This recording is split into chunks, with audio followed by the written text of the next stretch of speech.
Welcome. Is this going? Yes. Oh, okay. Welcome to, we're going to do a little thing called Ghostbusters.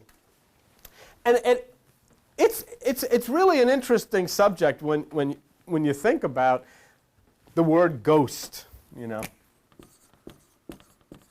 Very interesting because of the fact that each one of us are so much more than we think we are. You're physical. The difference between you and your body is so dramatic. It's really interesting. It's so dramatic. You can operate your body, but your body will totally function without any assistance from you. Everything grows. Your hair grows, you digest your food, and all of these things happen automatically. An interesting way to see this happen is if you would hold your breath, you know, to show you what power you have over your body. Hold your breath until you pass out. As soon as you pass out, you'll start breathing again. Because it has nothing to do with you. All you can do is screw it up. But actually, as far as its functioning is concerned, you know, you'll go on. Now, the word ghost is very interesting because in speaking to the people the other evening, I was telling them that if they'll be sensitive to the presence of Mike Wasilek, who is the father, the brother, and so forth of the family, I said that you'll sense his presence before he leaves. And I guess that you could say, in a term like this, you'll sense a ghost. You know, the funny thing is, everybody thinks I'm a complete fruitcake, a complete nut talking about this stuff. You know, you're a cult, you're a radical, you're a Satanist and all that. But whenever they have anybody that dies, and I go into a funeral parlor and I say to them, just be sensitive and you'll feel the person who died, they all love it. See? It's really what each person wants. Once you take it out of the realm of religion and out of the realm of what tradition is, then you talk about this. And the word isn't bad at all. Actually, if you take it and you want to go into the ancient reflections of what this is, you'd say it's astral consciousness. Spelled it wrong. A-S-T-R-A-L. It's an astral vibration. Okay. But it becomes very much the person who just left, because the astral body is everything that the physical body is, except it doesn't have a physical manifestation to it. It's very interesting. So see, the point is you've got two things here. You've got two parts of you. You've got the left side, which is the ego mind side, and you got the right side, which is that which we call the God side. There's two parts in you.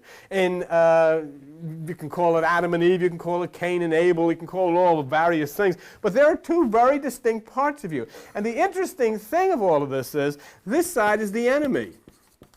And this side tries to prevent you from breaking through this wall to get over to this side. Okay? And that's very natural, you know. A lot of times you'll find fault with people and you'll say, oh, they did this or that's a sin, and you condemn people. But the point is, remember something. You didn't create this. This was made a part of you for a particular reason. And the reason is so that you can evolve out of your own will. You're not a puppet. You have to become a God-type person, a soul person, by your own evolution, by actually taking part in your construction from eons ago, from how many thousands of times you've lived till you've progressed until you finally progress. It's like going to school. It's like going to college. It's like going into a job. The better you do at this lower aspect, the higher you'll move over to this aspect here. It is actually something that occurs. And we'll be able to prove some of the instances as we go along with this today to show you that this really does work. So you have two parts. You've got this part, and this is the wall that separates you from this part. When you read in the Bible, how does it come out in the allegory? How does it come out in the parable? This is described as the Red Sea. When you look up, what happens? A way is made across the Red Sea and you scoot here. But it has nothing to do with the Red Sea. It has nothing to do with an ocean opening up. It has nothing to do with 40,000 people running out of Egypt. It has to do with you trying to leave this area and move it over to this area. And that's what your assignment is. This is what every one of us has to do. Eventually, every one of us will find the key, cross over to this side, and then you move on into that amazing realm which is over here somewhere. I can't even write it. You say. But so when you come, we'll trace as you come and you incarnate onto this plane for a particular reason. But let me just show you something. Let's just take a look here at this side of this part of you, which is the left side, or that which is the carnal part of you. Go to page 924 in the Bible and look what it says about it. It's called, you know, that which is the carnal mind. Remember we talked about it when we were talking about sexuality a few weeks ago, and we were saying, well, all sexuality emanates out of the carnal mind. And then it says in Romans chapter 8 and verse 7, the carnal mind is enmity against God. It is not subject to the law of God, neither can it be. So there's a whole part of your nature which is on the left side, which is an antagonist to you moving to the right side. So you see what a challenge this is. And so then, here's the point that some of you have children that you have problems with. Some of you have parents that you have problems with. Some of you have parents that have problems with you. Everybody has problems with somebody else. It all emanates out of a part of the mind which is an antagonistic part of the mind. And here's the amazing thing. It was placed in there for a purpose. If you were to make the ideal person and you were God, you'd say, what the heck did you put that in there for? You know, why'd you make everybody funky? I mean, everybody's screwed up. And now you're saying that they can't do anything about it anyhow. You know, you got people that are violent, people that are go and do things to one another and so forth and so on. And you find out that that's the way it is. I was talking to somebody at work the other day, and we got to talking about a particular person. And I said, well, the person on the outside displays some, traits that are really positive, but what lies in the center? And this guy said to me, that's an interesting question. What lies in the center of everybody? There's not one person in here, even those of you that are married to one another, that really know the other person. You'd be shocked. No matter how long you've been married to that person, no matter how long you've known that person, if you really knew what was lying deep in the center of that other person, you would be shocked right out of your shoes. That's right. Look at each other, because I'm telling you, you don't know. You think you know, but there are things you could not reveal. There are such personal, sacred things lying deep within inside of you that you'll never let out of yourself. So nobody knows, and that's why everything is extremely, extremely private, extremely personal, extremely beautiful. So what happens then? Prior to coming into this body that you have, you make a choice. Now, what I'm telling you are the ancient beliefs, the ancient teachings, and then, if it makes some kind of sense, then you deal with it. If it doesn't, well, so what? It's not going to change things. But you make a choice. You, in a God-incarnated position, make a choice. And you say, I have problems because of this in my nature. I've picked up this along the way. I've got to overcome this. I've got to break through this. They call it karma, which is the word that you're familiar with. And say, I've got to, let's say this, maybe you were a member of the Ku Klux Klan and you're totally anti-black. In your own time after the physical death, you'll say in front of this celestial board, what I have to do is come into the next life as black in order to understand that so I can break this problem that I had in my last incarnation. Okay? Now, this you're doing, remember, in a God consciousness. You're not in a human consciousness, you're in a God consciousness, so you make this selection. Okay? Then you come down out of this, you come down out of this God place, and you're going to come and you're going to incarnate into another woman's womb. As soon as you're born, a beautiful thing happens. What comes over you is forgetfulness. You remember nothing. And the reason that you remember nothing is because if you knew the things you did in your previous existence, they would put such a burden of guilt upon you, you'd never be able to get on with the life that you have now. If you knew that you chose the situation that you have now, you'd so freak out that you'd say, the heck with this. I don't want any part of this. I want out of this.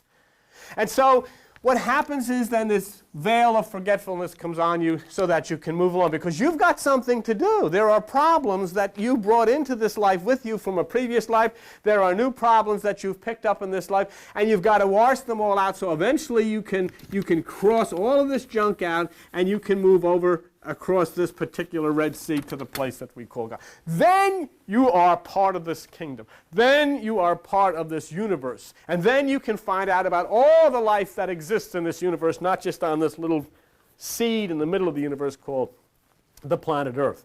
You can be part of it. I mean, say this is almost like a boot camp down here. Look at the havoc we've wrecked on this. I mean, if you were looking at the planet Earth from a distant place and all you see was nuclear bombs exploding and people machine gunning each other, I'd say, God, and then if you're God or some kind of an entity looking down and say, gee, they got a long way to go. Well, maybe you say, well, say you're a space traveler. Say, who lives down there? Well, just listen. Boom, boom, boom. People screaming, blowing each other up. This is where we're at. So where do we have to evolve to? What do we have to do in order to eliminate this? What do we have to do in order to get rid of all of this kind of stuff? See? You've got to come into this type of a life, and you've got to pull yourself away from that which is all of the things that you've experienced. You've got to clean them up. You've got to come into a new situation, a new type of life situation. So you start here. That's what you call God. And that's just a play on the word good is what it is. But you start there at the God level. The next thing that you come is when you come out of that which is the pure macrocosm essence of God, you come into that thing which is called soul. That's the highest level of God inside of a human being. See? And each one of you have that. See? You have that. After you've come down through the soul level, you come into the level called etheric, and we'll talk about that in a minute. This is no different than having a foot and having an arm and having a kidney and having a liver and having all of these other things. You've also got to have all of these spiritual things in order to survive. Okay. When you come out of the etheric, you come down out of the etheric level, you come down into that which is the mental level, which you know very well. Okay. You come out of the mental level, you move down to what is called the causal level. Okay. And you pick up that part of your life. You come out of the causal level. Let's just, well, for the sake of it, we'll come over here. You come down from here over to what is called the astral level. Okay? After you have taken all of these thin sheaths of astral etheric type of aspect onto your life, you then move into the womb and you take on the physical level. And you become a human being. Okay? And that's the way it goes. Each of these things, too, they have colors attached to them. It's interesting. And you know what's interesting? I'll tell you something very interesting of how we, putting this building together, never really understood this, but the astral level, I just want you to think of this, and this is the closest thing to that part of a spiritual level. The color of it is rose or pink. Look around here. And the physical level, and just that which peaks at the physical and astral level, is green. And do you know that when this is a fact, isn't it, that when this rug for this platform was purchased, and when it was delivered here, it wasn't this color, it was blue, it became green when it was put on here. No, it matched the chair. Yeah, well, whatever color that is. But it wasn't this color. No. And you saw it when it was delivered. We saw it when it was delivered here, it was that color. When it was put down, it became this color. That is bizarre, but that's the way it is. It's true. Okay. When you get into the causal level, the color is orange. When you get into the mental level, the color is blue. Now that was interesting because if you remember what Mike was talking about, this blue light come out of his fingers when he saw his... when you get up here to the etheric level, this is the highest human level, and the color is purple. And then up here, the color is gold. Okay. Now, interestingly, here you'll find that the physical level is actually controlled by the astral level. The astral and physical levels are controlled by the causal level. The causal, astral, and physical are controlled by the mental, and so on. And this is, and all of these things, see, it's very, sometimes, and this is the important part of this, sometimes you turn around and you pray, oh God, but there's something that they forgot to tell you. You're not going from here to here. You got to go through here, here, here, here, here, and here in order to get there. In other words, everything's got to be placed in harmony. That's why you'll have the Buddhists that'll chant Om or Nam Myoho Renge Kyo, and you go into a harmony. You've got to start to flow in a harmony with yourself. You've got to start to understand what all of this is. See? You know what the God part is. You know what the soul part is. You know what the etheric part is. Let me tell you what the etheric part is. It's a high spiritual realm. Much electrical power is in there. This is the part where probably you're at the highest level of spiritual manifestation. Just before you touch that which is the God soul part. This is a part where you'll hear stories about people that see things, things that go bump in the night or whatever. These things all come out of that which is called the etheric level. Something really happens. There is something. There's an electrical vibration within part of humankind that when it transcends over into a point where you can see it, it comes out of that which is the etheric level. The mental level is this place of knowledge. This is the place where you make decisions. This is the place where you get understanding. This is why you're sitting here now. Whoops, excuse me. Here I go again. This is the part where you're sitting here and you're starting to try to figure out, you're trying to understand just what life is all about, what you are all about, what's your purpose here, what's the purpose of the world, what has happened, why all of the violence, why all of the terror, why all of the horror, why are the children subjected to the things? So you try to work this out in the mental. The causal is exactly what it says. In that place is where it's sorted out, karma and cause and effect. You're sitting here, you are what you are because of what entered into you previously. If you want to look at what your life is like now, take a look at what it was like before, because you're the result of the things that was put into your life in the past. And if you want to look at what your life is going to be like in the future, take a look at what's being put into you right now, because that's what's going to happen. So that's the place of cause and effect. And the astral level is where imagination and dreams and feelings, as soon as you close your eyes, the instant you close your eyes, you flow into the astral level.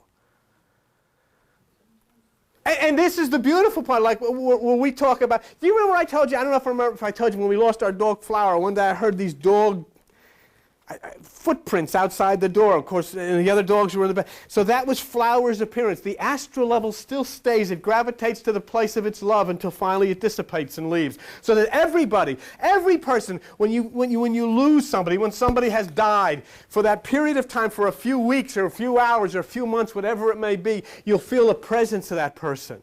And that's what happened to this fellow who died. He said that as he was sitting in his parlor, he saw his wife walking down the stairs, coming towards him. And what's that is simply an indication of that spirit which was coming down from a higher level to show itself to him. He says they couldn't see her face because she had taken on a new identity, and then she walked through the wall, and of course now she waits on the other side where he joins her. So all of these things are going on. All of these things are going on. And how do I know they're going on? I know they're going on. You know they're going on simply by the things you dream. You know, it's an amazing thing. You can actually go into a dream state and you can taste things in a dream state. You can go into a dream state and you can feel things. You can experience things just like you do now. And you know, to tell you that there are people who are alive right where you're sitting and dwelling in a vibratory plane just a little bit to the right or to the left of you, a whole human that can see, that can think, that can talk, that can feel, that can touch, and all of these things can happen.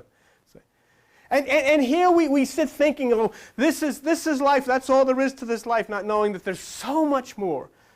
And so then we talk about the word ghost and say, oh, geez, you know, that's but let's look in the Bible. We learned about, now we talked about these things. We talked about this part of you. Now look what it says in the Bible. If you would go to page 20 in the Bible, Genesis chapter 25. In Genesis chapter 25, verse 8, look what it says. Okay, Genesis chapter 25, verse 8, look what it says. Then Abraham gave up the ghost and died. What does it mean? He physically gave up his life energy, the life force, released it. You know what happens when you're suffering, when the body can no longer handle that which is your spirit? You know what happens? The mental part right here says, let's get out of here. Let's get out of here. And you move out. You leave. There's a lot of speculation about, you know, the death of Jacqueline Kennedy Onassis that happened so quickly. How was it self-induced or what happened? But obviously, something deep within her did not want to any longer exist in the body. It left it. However it occurred, nobody knows. But it left. There's a great thing, you know, you do so much inside of yourself. So many things speak to you inside of yourself. You make decisions within inside of yourself, all that are not made. But so here it says Abraham gave up the ghost. Look at Genesis 25:8. Go to 17. Genesis 25:17. And these are the years of the life of Ishmael, 137 years, and he gave up the ghost. Okay, he gave up the ghost. He yielded up that part of that which is his etheric, the mental, the causal. It all left. Do you know it's an amazing thing? If you look at that, and it's part of the things we'll be studying, the whole creation of the Muslim nation, the whole creation of that part of the world that if we're going to, you know, take the Bible and we're going to follow it closely and say, hey, this is true. It says in the Bible that all the firstborn are mine. But do you know that the Jewish part of the Bible changed that covenant because Ishmael was the firstborn of Abraham. But that wasn't what they wanted. So they sent Ishmael off, and he became the father of the tribe of the Muslims, which Muhammad and all that kind of business. So what, this whole thing, if the Bible is true, and it says that the firstborn is mine, then we've changed the whole thing. We broke the covenant. We who practice the covenant, we broke the covenant. Ishmael, I said, oh, Ishmael, I am sorry we broke the covenant and we sent you away. Because what we did is we didn't understand that which is the firstborn. That which is the firstborn within us is that part of us which is life, and we just absolutely took life, the physical part of our life, and we sent it away. We broke the covenant. We created a new covenant. We said, no, we're going to take Isaac. And so then we carry this book around us, and the very book convicts us of the things that we've done. So, oh, this is wonderful, but this is what we've done. Look at page 31 in the Bible. And it's Genesis chapter 35. Okay? In Genesis chapter 35 and verse 29, what does it say? And Isaac gave up the ghost. Okay. He gave up the ghost. In Job 3:11 it says, look at page 434, Job chapter 3 verse 11. And what does it say? In Job chapter 3 verse 11 it says, why died I not from the womb? Why did I not give up the ghost when I came out of the belly? See? Why did I not give up the ghost? See? Now, remember what we talked about a little while ago? We said there's a left side, which is the ego. There's a right side, which is the divine. Okay? And we talked about those who have given up the ghost. Those who have separated from the physical body. Go to page 777. Look at Matthew chapter 1. Page 777. Matthew chapter 1. And what does it say in verse 18? Now the birth of Jesus Christ was on this wise, when as his mother Mary was espoused to Joseph before they came together, she was found with child of the Holy Ghost. Yeah. Now we find there's another part. There's another part of this vibration that's a different part than that which we had known. One last scripture, and then we'll get off of that. Matthew 27, page 807. Matthew chapter 27. And verse 50. Matthew chapter 27 and verse 50, it talks about the crucifixion of Jesus Christ, and it says that when Jesus had cried again with a loud voice, he yielded up the ghost. So what are ghosts? Ghosts exist according to the Bible, they do. What are ghosts according to the Bible? You!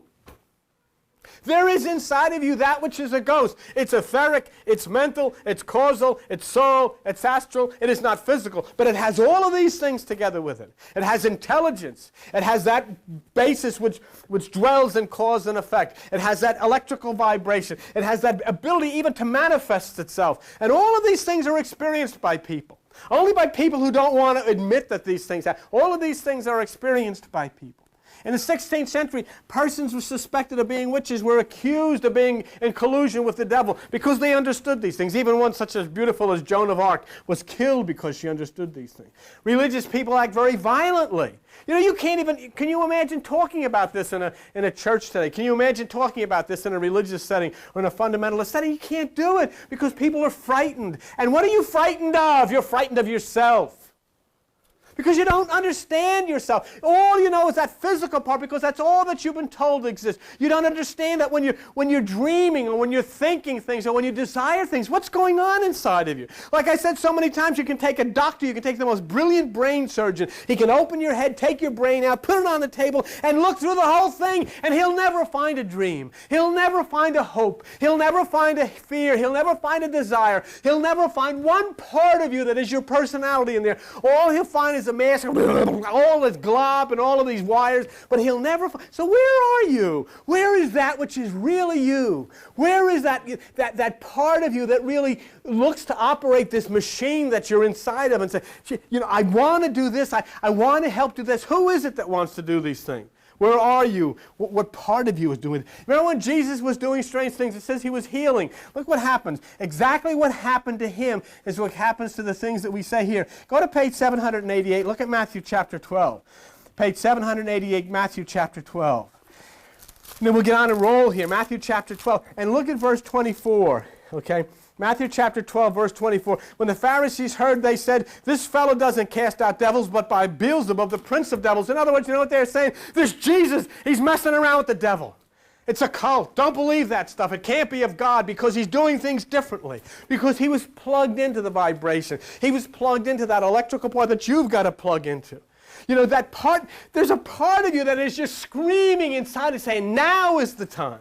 There's a part of you that says, read in that doggone book where Jesus says, when you see the man with the pitcher of water, when you understand Aquarius, enter into the house, go up into the upper room, enter into yourself, raise yourself into that higher realm of consciousness. I will meet you there, and we'll start to put into action those mental and causal, all of these parts of you will start to come into harmony. Do you know what happened the other night? Do you know, for those of you that were here, when the heat was flowing off and people were shaking and all of these things, what happened the other night here was that power came in to readjust your electrical circuitry. Your circuitry was readjusted to start to put it in harmony. You know, what happens in here? If the circuitry isn't proper, you get short circuits, you get fires, you get destruction. It's the same thing in here. When your circuitry is not in harmony with that which is the power source, you get all these types of short circuits and malfunctions and diseases and all of these things. But once you start to place the circuitry and the electronics in harmony, then you start to flow. And you start to flow with ease, and you're no longer then confronted with that which is disease, which means the electrical circuitry is off kilter. The other night when people were here, I could touch them, and you could feel you could feel like the dynamo inside of them. And as I said, I walked down aisles where people were sitting, and you can feel the heat radiate. It was like somebody opened a door of a furnace, just people sitting there. What's happening? And I knew what was happening was the electrical circuitry within them was being harmonized. It was being placed in harmony with that which is the universe. And it's a beautiful thing. This is what you've got to understand is happening now. So there's another world. There are astral bodies in that world. And just as we're limited to our physical world, the bodies in that realm are limited to the astral world, but they are there. And you know what? Do you want to see? You want to make a visitation to the astral world? Let me show you what you want to do. You want to see somebody who dwells in the astral world? You can see them. And you can do it all within your very self. You don't have to go to any seance or anything screwy or anything. All you have to do is sit quietly, close your eyes, deeply focus, and you'll see a face. You'll see somebody's face. You'll see somebody's face you don't even know. You'll see somebody's face that you've never seen before. And what you have done is you've glimpsed somebody who's standing in right next to you in the astral world. People! I'm talking about people who take upon themselves physical things. You know, you want to see something in the astral world? Do it with me. You ready to do something with me? Come on, pay attention to me. Wake up. Are you awake? Wake up, wake up, wake up, wake up. Do something with me. Just close your eyes for a minute. Can you do this? Okay, I want you to see on the left side a horse. Try to paint a picture of a horse. It's not easy, but you can paint a picture. Now, on the right side, another horse. See, there's a field of grass between the two. Make the horse on the left side white. Make the horse on the right side black. Now have them gallop across. Have the horse that's on the right, that's black, move over to the left. And then the horse that's white, move from the left to the right. You've got to work with it a little bit, but you can do it. You know what you've just done? You've created. You've created in the astral plane. Okay? The only difference then with you and God is that part of you that is God can create and manifest in the physical plane. You've created something. How could you do that? You want to do something else with me? Listen, real quiet. Just leave your eyes closed for a minute. Now, while it's all quiet in here, I want you to hear your mother's voice. I want you to hear your mother say something to you. How could you do that? But you did. You can hear. Now, while you're there, take your favorite singer. Maybe it's Elvis Presley or whoever it is. And just for a minute, just stop and listen to him. Listen to him sing. All of you have heard Elvis Presley. Just listen to him sing. How different his voice is from your mother's voice. Now, right now, just draw a picture. Take a picture of the house you lived in while you were a little child. Can you see the house you lived in when you were a little child? Look at it. How could you do it? Where did it come from? But it's there. It came the astral, the ether, all of these things together, all of that storehouse, brought it to you, painted the picture, made these things possible for you. Not part of a physical realm, but part of a beautiful spiritual, part of an astral realm. And they came to you as soon as you beckoned, as soon as you called. There they are. Because it's all part of that thing that we lovingly call God. See? And so many people are afraid. It's, oh, gee, I don't know. Sometimes it's scary things happen in there. But look at page 844 in the Bible, Luke chapter 10.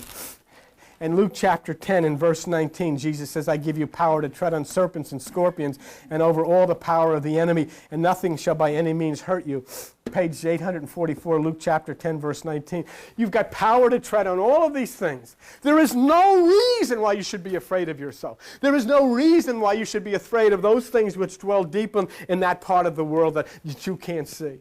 Because they're part of yourself, part of your own mind, part of your own understanding. To understand the people who dwell in the next dimension, you've got to understand yourself. See, that's what it says in the Bible. Let us make man in our own image. What does it mean? It's an idea. In other words, there's something inside that said, let's create this. Just like you created the horse, you created the black horse, you created the white horse. The only thing that you don't have the power to do yet is to manifest them, to actually make them manifest in the physical world. But what is the physical world? Wonder if you slept 50% of the time and were awake 50% of the time. What would be the real state and what would be the dream state?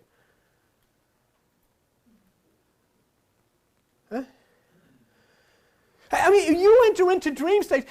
You don't even remember half the stuff and all of the adventures that you have, but you live in it constantly. You have appointments. Tonight when you go to sleep, you're going to go into an experience. You're going to meet somebody. You're going to go someplace. You're going to take part in some type of an adventure. And all of these things are going to happen to you. And you don't understand the reality of this because you dwell totally in the physical state. So now when you start to think of it in this way, you understand you're a triune type of person.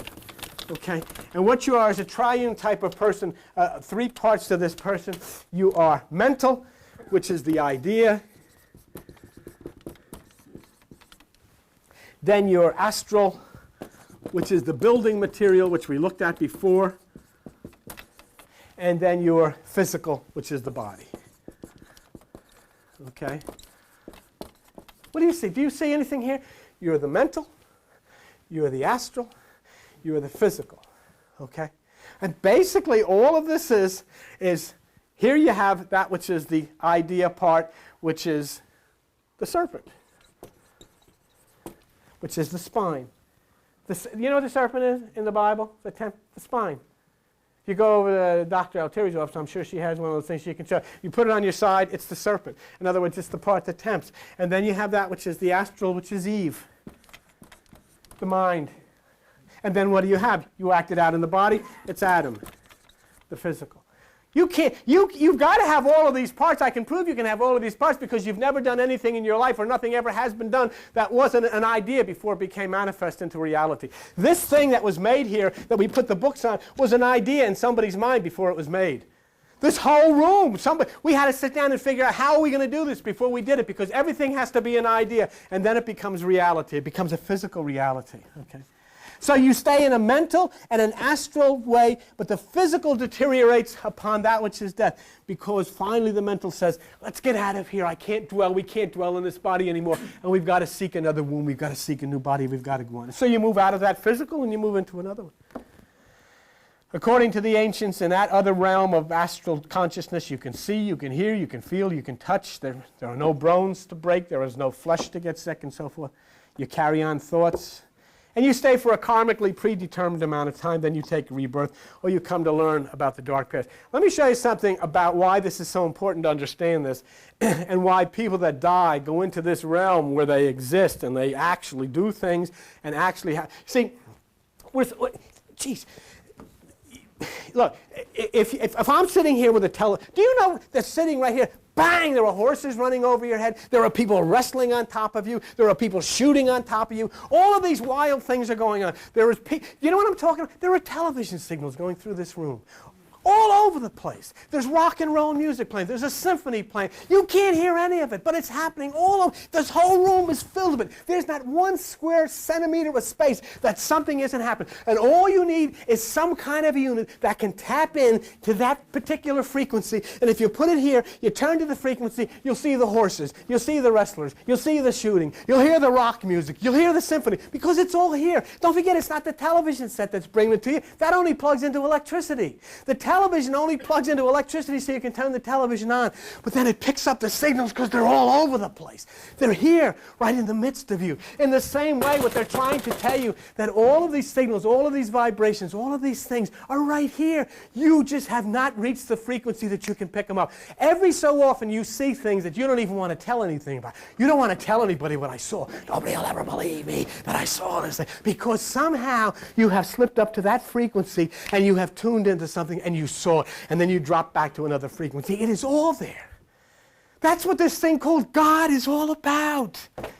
See, everybody goes to church, but nobody wants one bit to believe about this stuff because it's spooky. Once you believe it, say, oh, they sing us. When I was a little kid, we used to sing a song, say, come Holy Ghost, creator, come Holy Ghost. If the Holy Ghost comes, they run like hell out the back door because they say they don't want to see that. They really don't want to see that. You know, I want to be religion, but now it's getting a cult. I don't want any part of it. You know I'm telling the truth. But if you really want to get involved in this, then you got to dive in, hook, line, and sinker. You got to dive in and say, I want a part of it. Let me show you something. There was a bunch of guys that asked Jesus, he said, look, of course this is an allegory, some metaphysical type of thing. He said, what if a guy marries 7 women? After he dies, whose wife does he become? Watch what he said. Go to page 799. Matthew chapter, there's a part in here that I want you to see. See, the guy says, and here's what Jesus says too about it. It's an interesting thing. You see, Matthew chapter 22 and verse 27. Okay. That's verse 24. If a man dies, has no children, his brother shall marry his wife, raised up. Now there were 7 brothers, and the first one he married a wife, and it goes on, married a second wife, and all this kind of stuff. And in verse 29, Jesus says, you're making a mistake. You don't know the scriptures nor the power. For in the resurrection they neither marry nor are given in marriage, but are as the angels. They're the etheric. See what he's saying to you? See, the only thing that keeps you from believing this is the fact that as a Christian you've got to believe it all happens on another planet. Just forget about the other planet. Say it happens here. Now what? Now you have all of these things running around, you know, in the seats. Somebody sitting next to you. He waved back. He thinks you're cute. You never know. Okay? You know what I'm saying? All of these things. He's dead, though, but he's coming back. Now, wouldn't that be wonderful? Was that amazing? If the fellow sitting here did take your hand, and then you took his hand. He died a long time ago. Eventually, you leave here. And then one day in the next beyond, you meet a guy. And you're sitting with him, next to him in this chair, in another place.